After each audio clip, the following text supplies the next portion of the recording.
Yeah.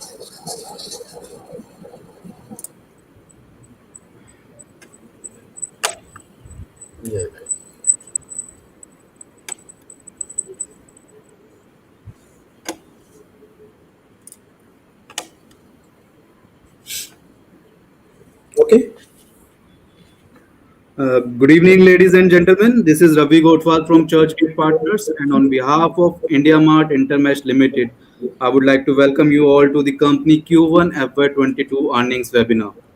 As a reminder, all participant line will be in the listen-only mode, and there will be an opportunity for you to ask questions once the presentation concludes. Joining us today from the management side, we have Mr. Dinesh Agarwal, Managing Director and Chief Executive Officer, Mr. Vijesh Agarwal, Whole-Time Director, Mr. Prateek Chandra, Chief Financial Officer, Mr. Puneet Gupta, Vice President, Strategic Planning and Investor Relations. Before we begin, I would like to remind you that some of these statements made in today's webinar may be forward-looking in nature and may involve risk and uncertainties. Kindly refer to slide number 3 of the earnings presentation for the detailed disclaimer. Now I would like to hand over the call to Mr. Dinesh Agarwal for his opening remarks. Thank you, and over to you, sir. Thank you. Good evening, everybody, and welcome to India Mart's Q1 FY22 results conference call. I hope you all and your loved ones are staying safe and healthy. We have already circulated our earnings presentation, which is available on our own website as well as stock exchanges website. I am sure you would have gone through the presentation and detailed financials attached. I would be happy to take any questions afterward. In the meantime, I am pleased to report that IndiaMart has delivered a consolidated revenue from operations of rupees 182 crores in the first quarter, representing a year-on-year growth of 19% on a lower base of Q1 FY21. Collections from customers stand at 170 crores in this quarter, and deferred revenue has increased from 628 crores as of June 2020 to 715 crore as of June 2021. I think we have been able to navigate the disruptions caused by second wave of the COVID much better than last year, and have been able to sustain and deliver a profitable growth in this quarter as well. IndiaMart sustained buyer traffic of about 268 millions in Q1 FY22 and business inquiries of 162 millions in Q1 FY22. During the challenging second wave of COVID-19, our 90 days repeat buyers stand at about 55%. Unlike FY21, where we had lost in the first quarter, we had lost about 14,000 customers. We saw lesser mortality, and 6,000 paying customers have been declined on the sequential basis, closing the total count of 146,000 customers for the end of the quarter. We remain committed to enhance our value proposition and deliver value to our customers through organic and inorganic initiatives. As communicated earlier, in line with our strategy, we have made certain progress in the areas of accounting, logistics software, distribution management, SaaS, and order management. Now I would like to hand over the call to Prateek to discuss financial performance in little bit more detail. Thank you, and over to you, Prateek. Thank you, Dinesh, and good evening, everyone. I will take you through the financial performance for the quarter ending June 2021. Consolidated revenue from operations were at rupees 182 crores in the quarter, a growth of 19% year-on-year, supported by both increase in ARPU and paying subscribers year-over-year. Consolidated EBITDA was rupees 89 crores, representing a margin of 49%. As highlighted earlier, company posted strong YOY revenue growth due to a low base of Q1 financial year 21 for comparison, and maintained high margins as we continue to work from home and have lower cost. Net profit for the quarter was rupees 88 crores with a margin of 42%, and cash generated from operations during the quarter was rupees 61 crores. Thank you very much. We are now ready to take any questions. Thank you, Prateek. We will now begin a Q&A session. Please allow camera and microphone access if you wish to ask a question and use the raise hand option. You may type your question in the discussion panel and we will revert to you if any question remains unanswered.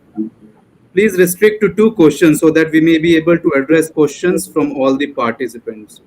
We will wait for a couple of seconds while the question queue assembles.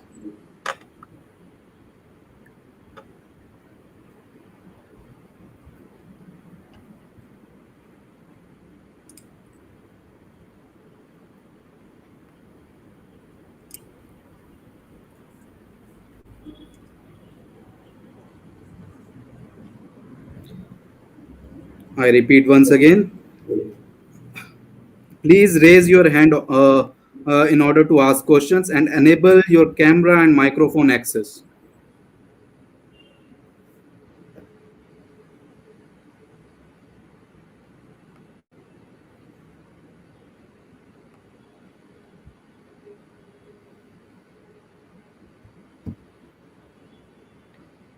So first question is from the line of Amit Chandra. Please go ahead. Am I audible? Sir? Hello. Yes, Amit, we can hear you. Please go ahead with your question. Yeah, hi sir, and thanks for the opportunity. Yes, sir. So as you mentioned that obviously the impact has been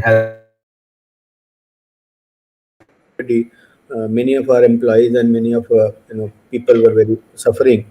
So I think there could be a little bit of a dent on the speed of hiring that we could do. But other than that, we definitely are committed to get back to our employee numbers and especially on the sales and servicing numbers as soon as possible over the next 2-3 quarters. Uh, the second question that you asked was in terms of the cost guidance that we have been giving very similarly, that we used to have a pre-pandemic cost of about 120 crores, and we believe that it had come down all the way to 180 crores, which has now 280 crores, which has slowly increased from 80 to 85 to 90 to 95 crores, and we continue to guide that it will remain in the range of 100 to 105 crores. Now the competitor advertising, I think yes, you are referring to the recent advertising done by them on the IPL thing, but look at our buyer side traffic, and the buyer side traffic remains steady. So I don't think advertising has led to any distraction on that side, and we will continue to evaluate. We have a good profitability as well as cash balance, and we will not be shy of advertising if at all needed at any given point of time. Thank you. Yes, sir. Thanks for the this thing. But answer on this the competition angle. Now with Reliance acquiring a majority stake and now the company is also having a huge war chest. So are we in any case worried about that in any sense that that huge war chest can impact our the future ambitions, or are we planning to tweak some of our strategies like based on that as of now? I think we will maintain the same stance as earlier. Uh, I've been saying that more investment, more entrepreneurs, more industrialists coming into different, internet as a sector, software as a sector, marketplace as a sector, e-commerce as a sector is good for the entire sector. Suddenly in the last 2-3 years, the number of internet users have gone up tremendously, and their needs have gone up tremendously in terms of software needs, in terms of commerce need, in terms of, and there are huge opportunity today to channelize different kind of things, and I don't think it will be possible for a single India Mart or a single Just Dial or a single Google or a single Reliance to do that. Many more people and many more entrepreneurs and talent and industrialists would be welcome in that side. Having said that, yes, Just Dial was always a very different business than our B2B business. They had recently announced entry into B2B. We haven't seen yet much of the traction on that side, or haven't heard anything, but we remain cautious and keep monitoring the situation properly. At IndiaMart, I think our focus will remain to see how do we continue to increase our network effects by way of more buyers and more suppliers coming there, and the supplier behavior data and the buyer behavior data that we gathered over a period of last 10 years, and every year that we gather with 55% repeat visit, that we will use towards behavioral matchmaking using AI and ML and different data techniques. Also, as you can see, we are slowly and slowly expanding our ecosystem to go beyond just discovery towards financial accounting, towards logistics technology, and towards distribution management or order management side. And we continue to look for more organic as well as inorganic opportunity.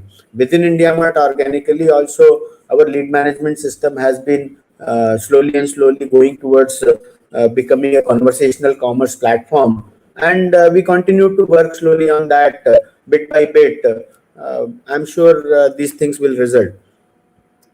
Hope that answers your question. Yeah, sir. And thanks and all the best, sir. Thank you. Next question is from the line of Amit Jeswani, Stallion Asset. Please go ahead. Hi, Dinesh ji. Dinesh ji, when I look at your vertical things, you've done everything perfect. When I look at website views, RFQs, number of buyers, sellers, you've created a great platform. So you're perfect horizontally. But do you think we've been very conservative or not going vertical? I mean, getting into newer products which can solve large customer problems, because you have massive numbers of customers, probably the largest. What we are doing right now is a very small scale things. Your customers need accountings, they need websites, they need a lot of these SMEs need to get digital, and you have a platform. Do you think, because we have capital, do you think we need to hire the right kind of skill from places like Zoho, etc., to get that thing rolling?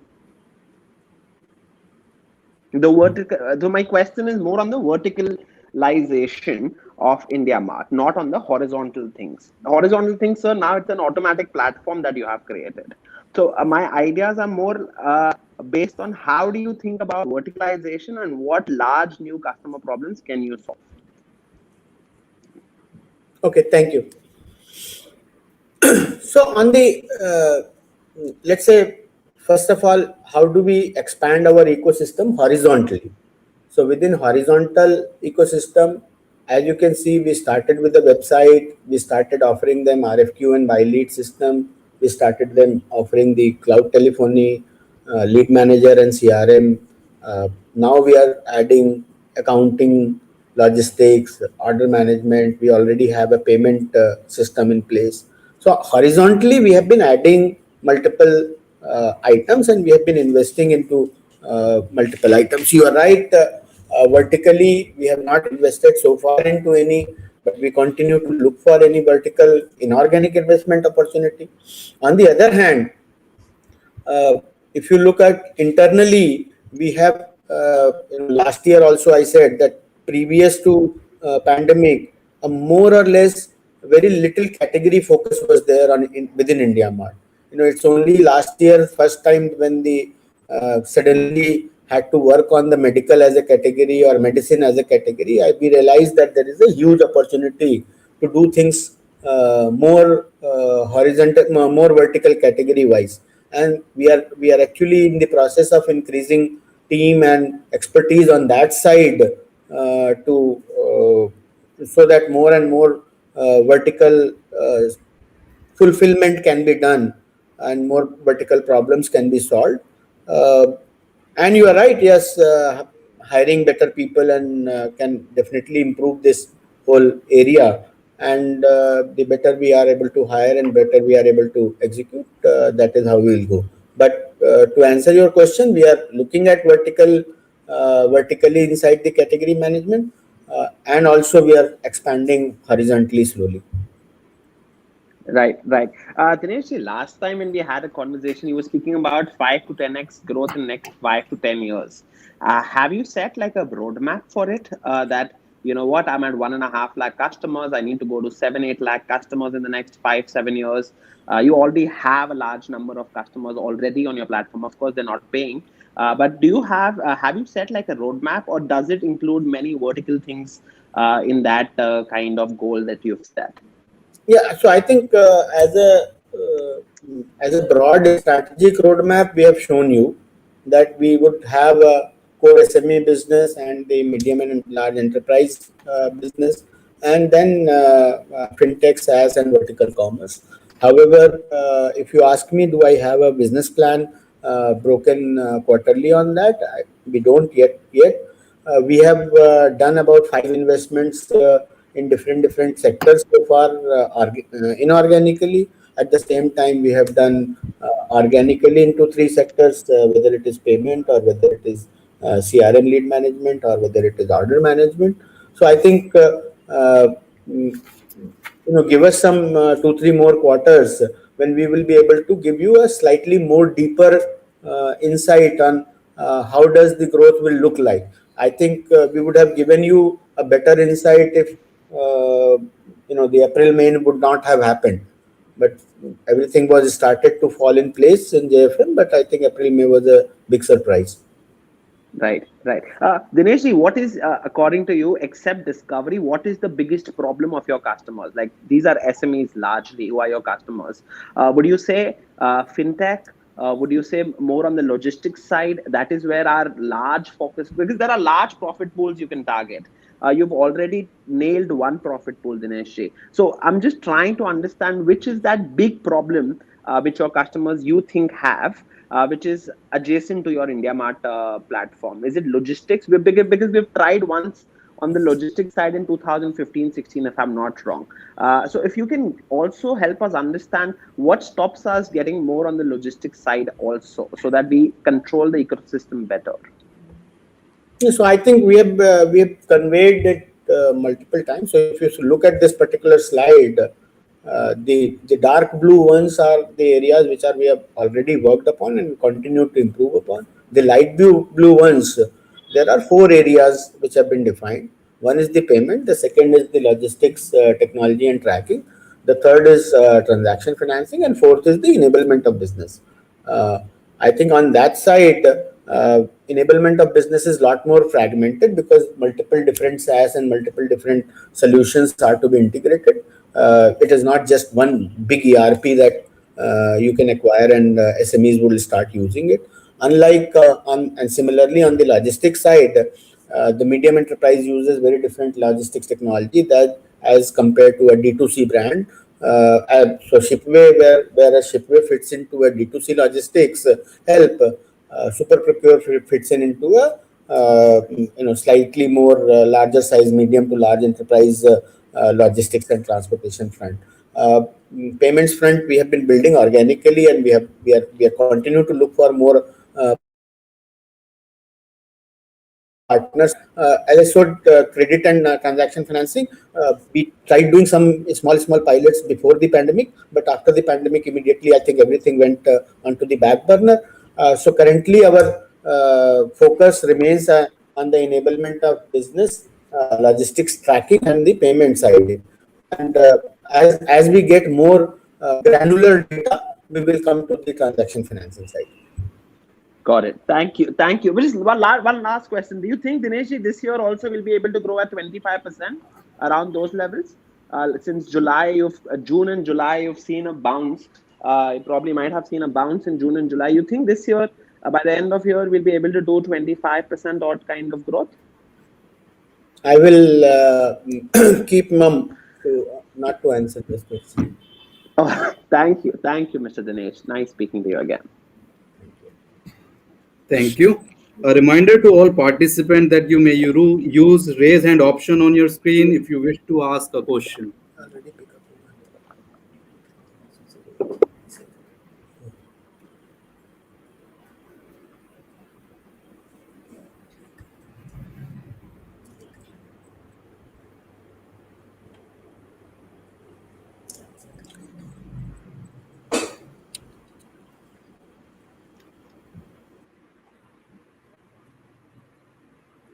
So next question is from the line of Mohit. Please go ahead with your question.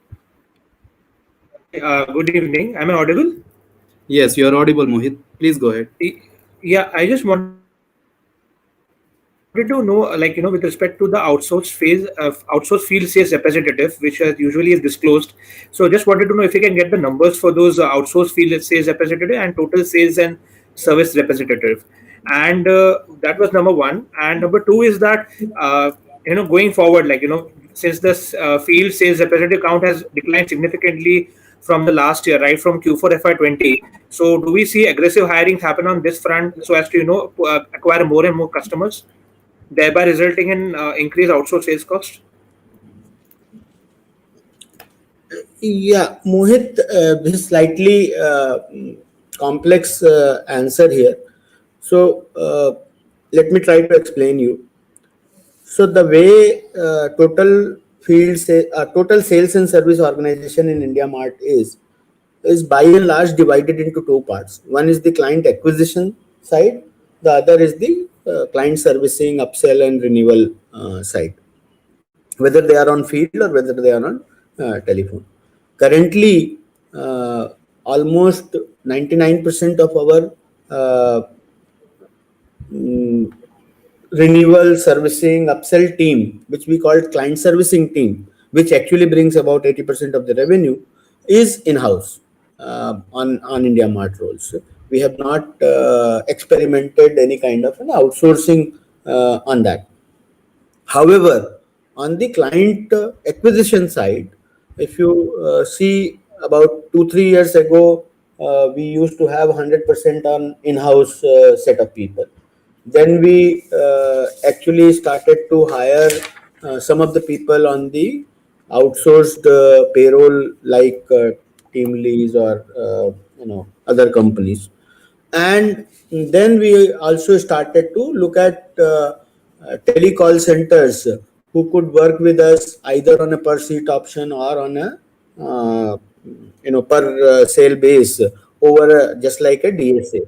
And now we had told you in the month of July, August, September, we started with the option of the franchise or a dealer distributor network spread in various cities, where they operate a smaller branch kind of a setup, 5 to 10 people branch as a third party. So the outsourced sales cost is now become very difficult to quantify in the number of people, because there are so many different dealer distribution and channel sales.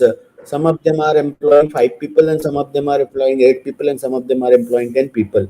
Though we do have the count of overall count, but we do not know for sure if those are the people who are 100% working on India Mart only, because some of them could be selling software, some of them could be selling computers as well as India Mart, some of them could be selling telecom as well as India Mart. So that is why we have only now declared the employees on our own roles, and the sales managers which are managing this outsource sale, because 80% of this new client acquisition team is now on the different outsource model. So you will have to look at the cost directly on that side rather than the headcount. If at some point of time in future I will be able to get a clear number which I can give you in terms of headcount, will give you. But as of now, it is difficult to give you a headcount number rather than the cost.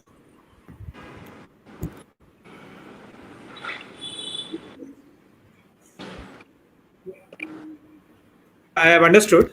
Thank you for that. Thanks for that. Thank you. Next question is from the line of Bharat Shah. Please go ahead with your question. Yeah, Dinesh,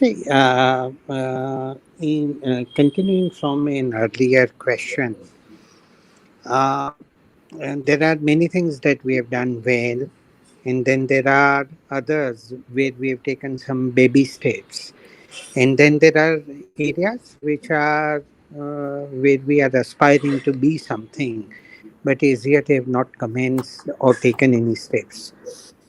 So, given the size of the opportunity, which is very large before us. Unless you disagree that the size of opportunity is small, then it's a separate issue. But if you agree that size of opportunity is large, what is inhibiting us from moving about in a more, so to say, measured way? I'm not saying that we take rash kind of steps in haste, but if we allow opportunity to kind of be prolonged beyond a point, then to that extent our own competitiveness and our own strengths would diminish. What is your view about all of this? How are you seeing the situation? Yeah, Bharat, you are right to some extent, and just to reiterate, there are two ways that we would want to tackle this large opportunity issue. Immediately after the IPO, we said that okay, let's start on two-pronged strategy. One, the inorganic side, and one on the organic side. On the inorganic side, we did one or two investment, and then this whole last 15 months pandemic had happened. Though we continued to do the more inorganic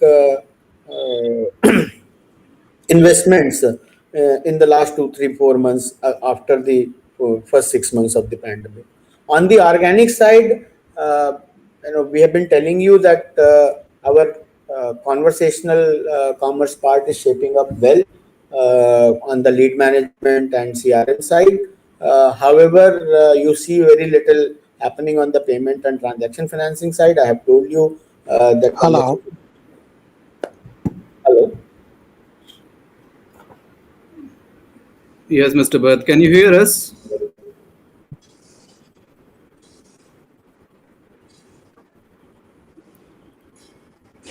Mr. Dinesh, you may please continue. Yeah. So I think it's just that these uncertainties and challenges every now and then are distracting us from taking those two pronged approach in a much faster manner.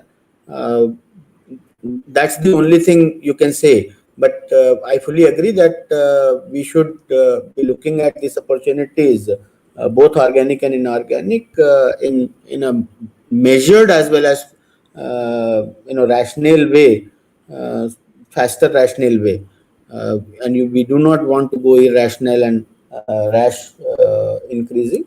So I think hopefully will fall in place of or will fall to will meet your expectation in times to come. Right.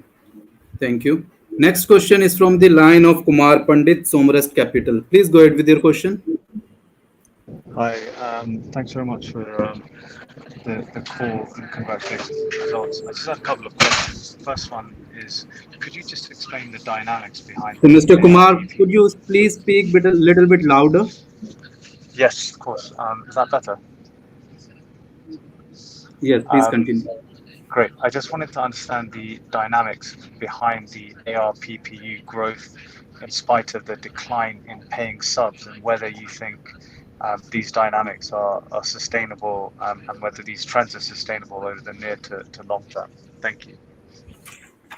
Yeah, Mr. Kumar, I think I've already answered that question. Due to sudden decline of the number of customers, mostly from the lower ARPU segment, this suddenly looks like an aberration. I have already answered that once we start the customer base growth and recovery on that side, it will come down to the usual 45,000-46,000 rupees. Thank you. Apologies, I missed the early part of the call and that you mentioned that. So thanks for clarifying that. Do you have any other question, Mr. Kumar? No, that's fine for the time being. Thank you. Thank you. Next question is from the line of Sudhir, ICICI Security. Please go ahead.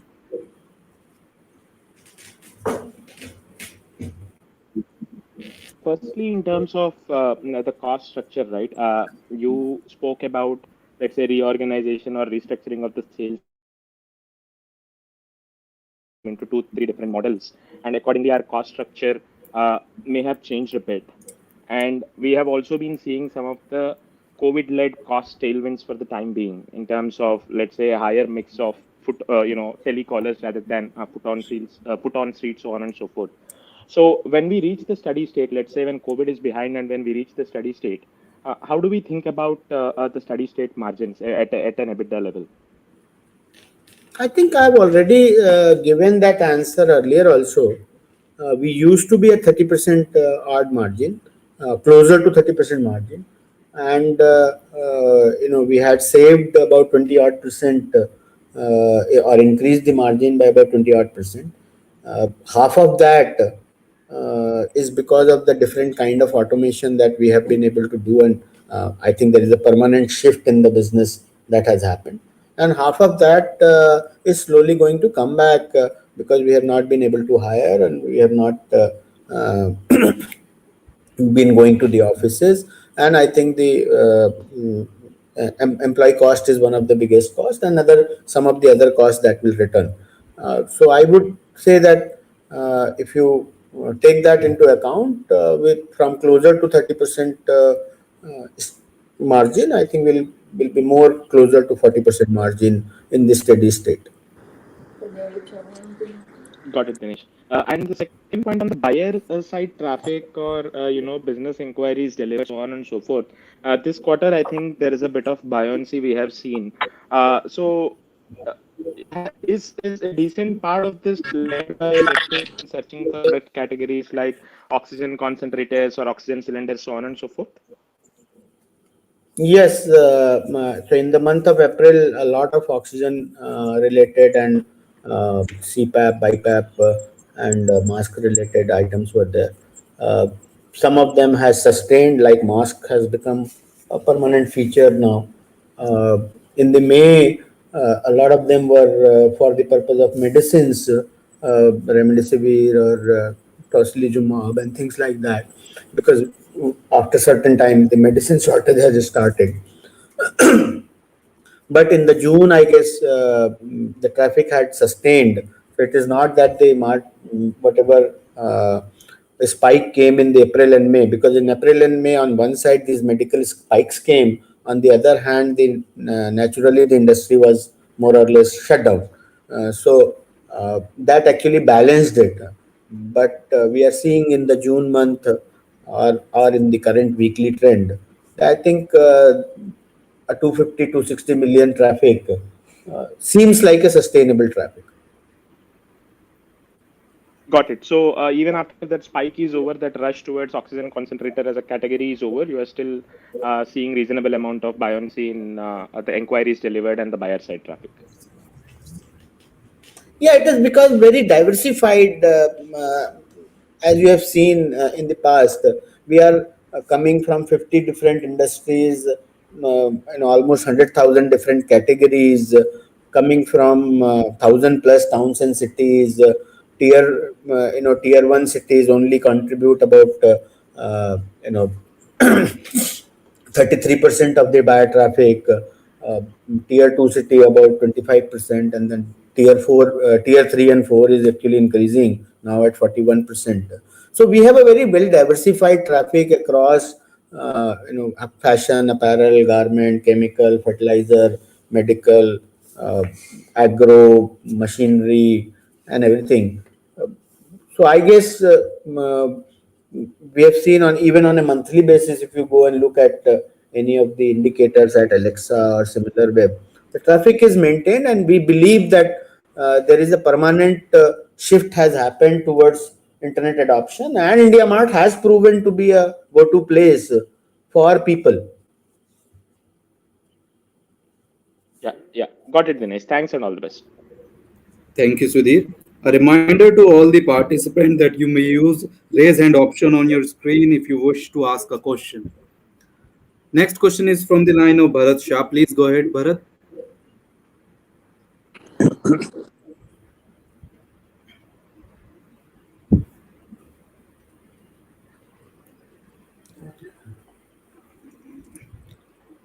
Hi, Bharat. Can you hear us?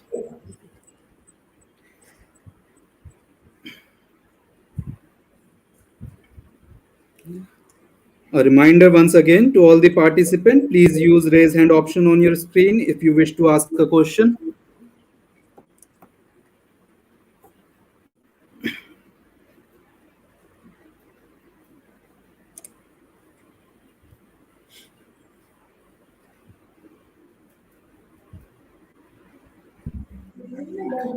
Next question is from the line of Kushagra Bhatta. Please go ahead.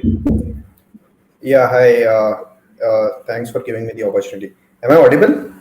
Yes. Yes. Yeah. One question on this data advantage which you were mentioning of buyers and sellers on the platform with all the AI ML you can do on that. I just wanted to gather more sense on how with this whole data you are sitting on, what sort of analysis or what sort of advantage you can do versus others, possibly because all of the businesses in the B2B space are sort of moving in a similar direction. So how are you thinking of differentiating yourself in a way? What additional offering which you can provide, which I got it. others would not be able to? And also, one related question is, with the Reliance data sitting on, right, with all the geo platforms and all, what data you think is probably you are missing today, which Reliance would be bringing to the table with their telecom and whatever geo platform ecosystem they have? So let me first answer what we know of our own business. And there are two kind of data. One is the database, the supplier database or the category database or the product database or the photos database or the ratings database that we have, which probably everybody has, even Google has, or even Just Dial has. Telecom companies also have some different kind of data. The second part of the data is the behavioral data or usage data. Now, many places you will see more consumer personalization that is being done. So if you go to Google, if you go to Amazon, if you go to, and as a consumer, you go there not very frequently. You go there frequently, maybe 2, 3, 4 times a month.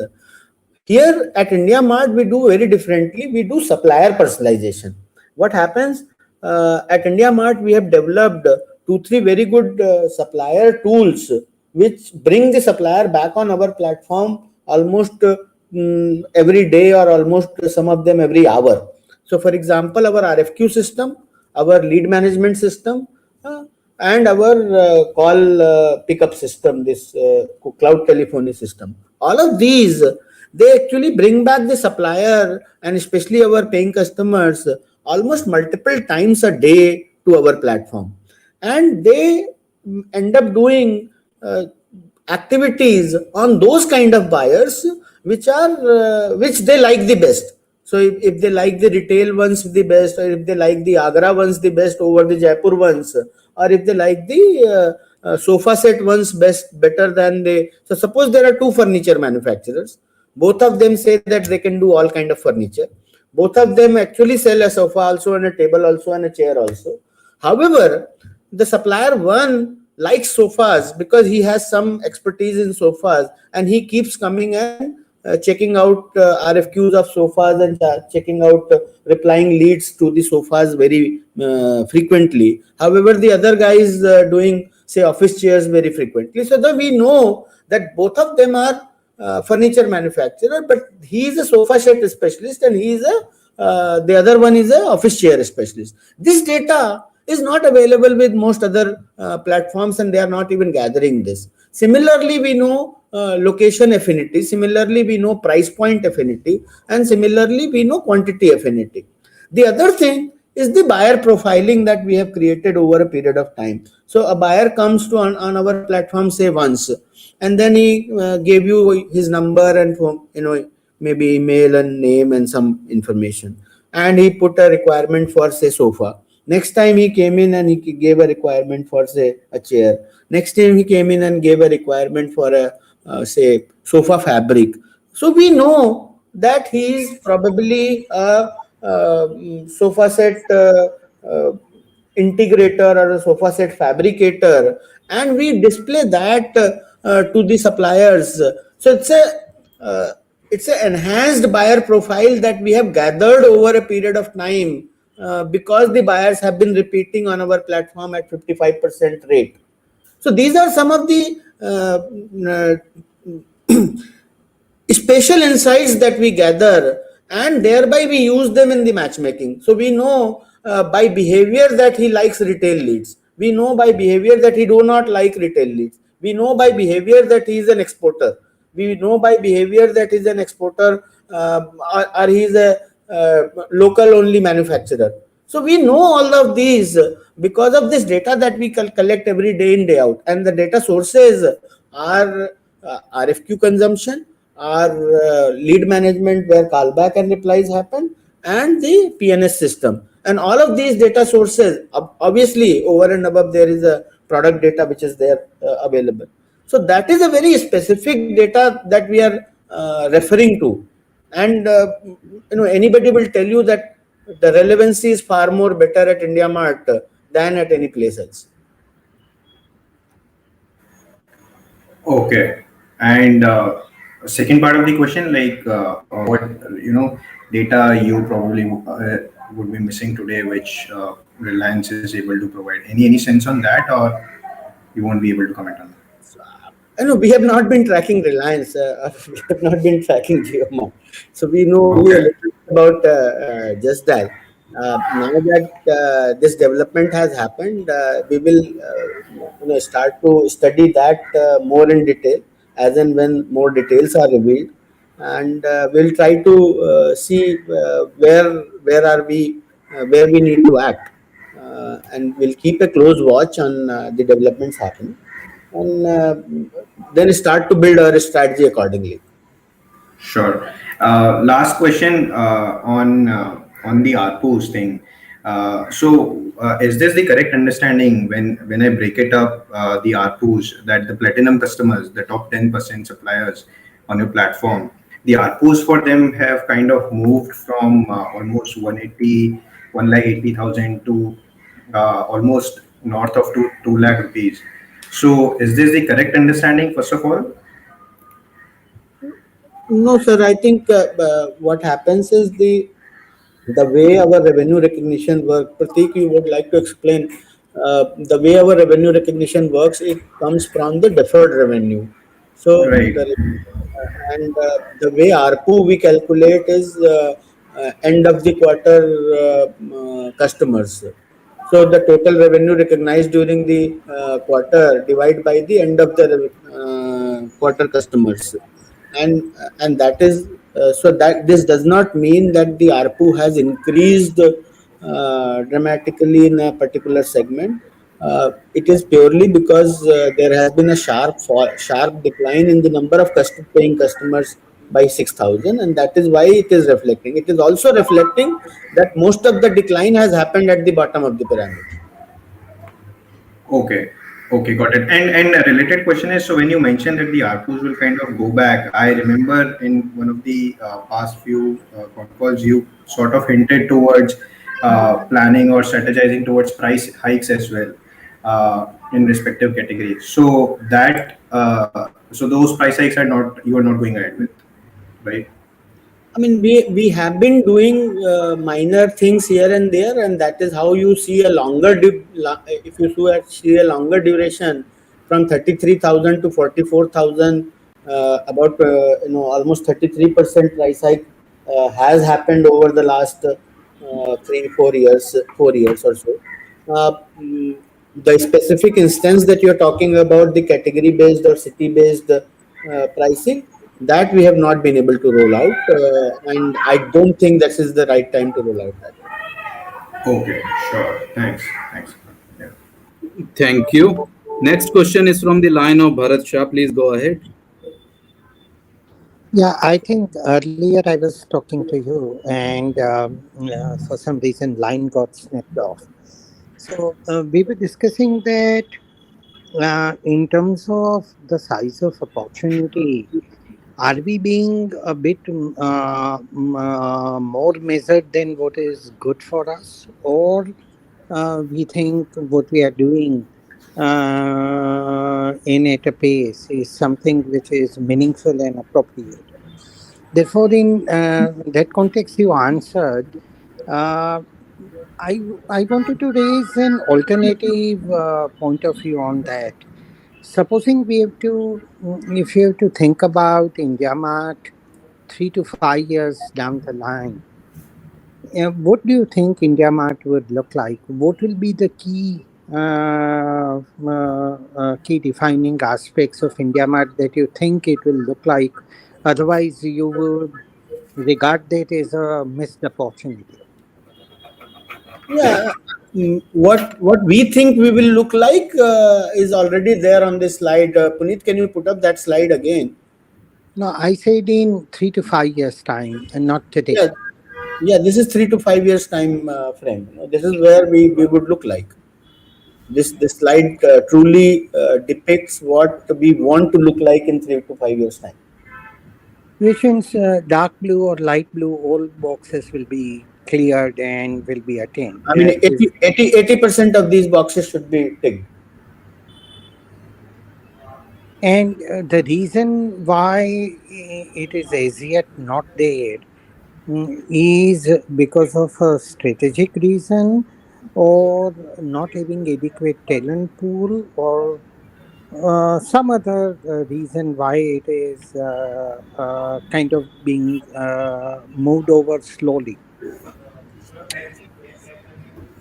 No, so, Mr. Bharat, I think until last year, we were only doing the first two quadrants.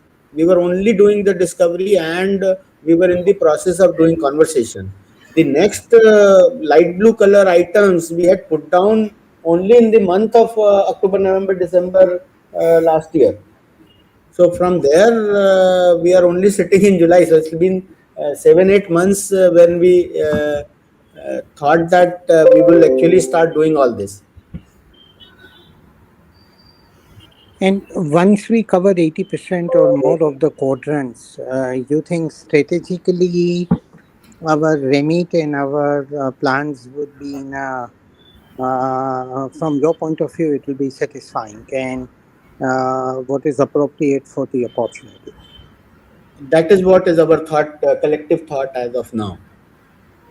Okay. Thank you. Thank you.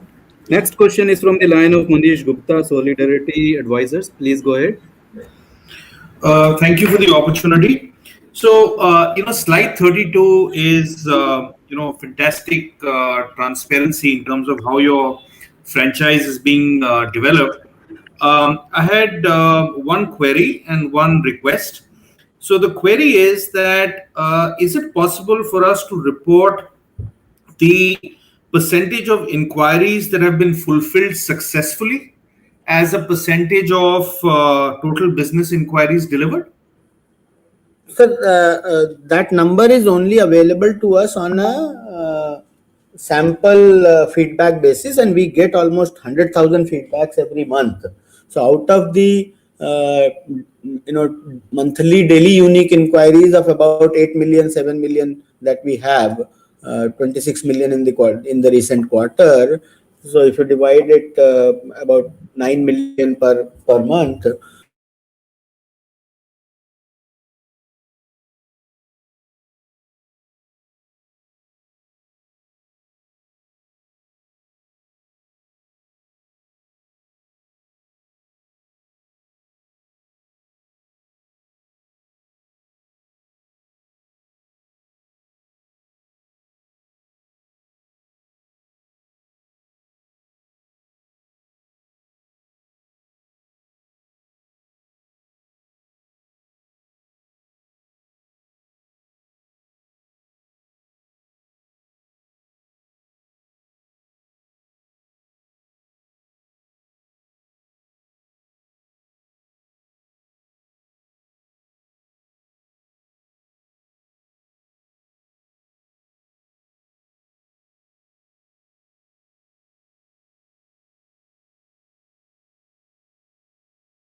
to see how the platform is servicing its end purpose. And as long as you're being consistent in the way you are sampling, I think even if you could report this metric based on the samples you're doing, it might be very useful. But I think this is something I'd request you to think over and see if you could report.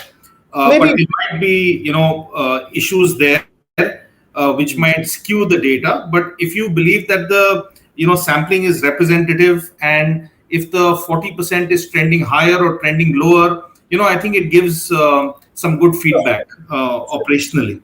So on a monthly or a quarterly basis, this number may or may not change dramatically. But on a yearly basis, as part of my roadshow and as part of my IPO roadshow and QIP roadshow, many of you had asked this question, and I had answered that over the 3 to 5 year period, this number has kept moving up, from 20 odd percent to almost 40 odd percent. However, in the last year and a half, the number of buyers themselves have gone up tremendously in the last 2 years again, and the number has still stayed at 40 odd percent. So maybe as part of the current year's annual report is almost done, but maybe as part of the annual reporting, we would try to give this some color on this. Okay. The second query I had, Dinesh, was, like I repeat, slide 32 is very, very useful. Is it possible for you also to share going forward what is the percentage renewal rate of subscriptions of your top 10% suppliers? Or Yes. sorry, top 10% customers? Top 10% customers, the renewal rates are above 90%. They used to be as high as 94, 95%. In last year, ever since the pandemic happened, that has come down to about 90 or 89%. And we have said that the top 10% of our customers, the churn rates are less than 1%. Yeah. So my question was that can we add that to this quarterly data pack that you're sharing? On the top 10% customer?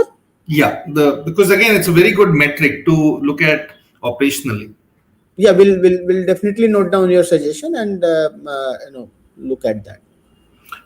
Last question I had was, in your employees, the product and tech employees, that seems to be flat or going down. Anything to read into that? That there has been a specific, otherwise they have been about 500 odd, but there has been a specific downturn in the last 4 or 5 quarters, and that has started to increase. So if you see this quarter itself, that has gone up from 419 to 464, and also many of the this product and tech and data employees, a lot of them are now becoming more technology employees and more product employees and less data employees, because data related roles we have started to outsource at various places. And so whatever you see is about 498 was probably the highest in the quarter one just before the pandemic, and that had some natural churn and we did not hire. But I think we are filling this back and we are aggressively going up there. So we would be actually, I would be guiding to go up to 600 very soon there. Okay, thank you so much.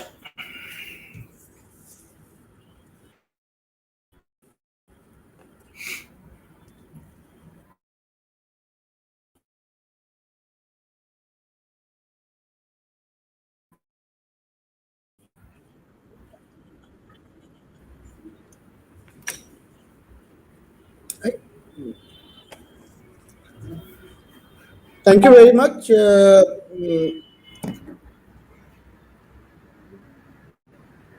I really feel elated that you guys have a lot of interest in that gives us a lot of inspiration and confidence that we have a lot more to execute and a lot more green grass ahead of us. Thank you very much for posing the confidence, and I would say stay safe and have a nice weekend. Thank you, everybody.